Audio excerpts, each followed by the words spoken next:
Your fertilizer isn't working because your root zone isn't capable of using it.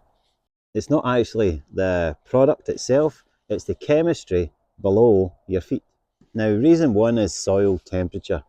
When the soil starts to dip under 50 degrees Fahrenheit, nitrogen uptake slows dramatically. Then, once you get into 40-degree root zone temperatures, the roots practically can't do anything about it. You could put down the world's best fertilizer out there, it wouldn't matter. Reason two is compaction. If you can't push a screwdriver into your soil, then your water or nutrients are not going to get in there either. So compaction, it reduces oxygen, and low oxygen kills microbial activity, and without microbes, nitrogen isn't converted into plant usable forms. Simple as that. Thirdly, your soil pH. Do you know what it is? You can put out as much fertilizer as you want, but if your soil pH is too high or too low, nutrients get locked up.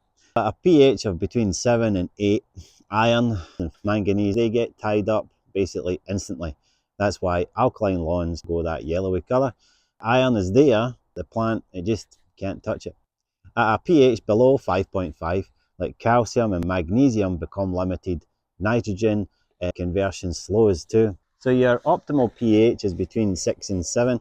Now outside of 6 and 7, your fertilizer response drops off like a rock. The fourth thing is soil moisture and inconsistency in that. Dry soil equals no nutrient availability. A waterlogged soil equals roots suffocating. Either one of them stops uptake completely. Reason 5, and that's thatch layer. If you've got over a ½ inch of thatch in your lawn, your fertilizer generally gets caught up in that.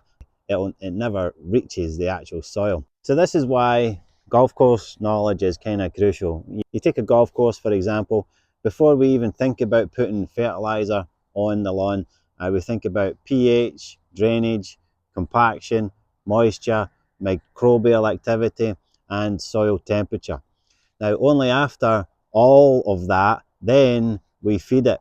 We need to get them right first. We know that the money we're spending on fertilizer is going to good use. So if your fertilizer isn't really doing anything, fix your soil first. Then the lawn will finally listen. You'll save money in your pocket.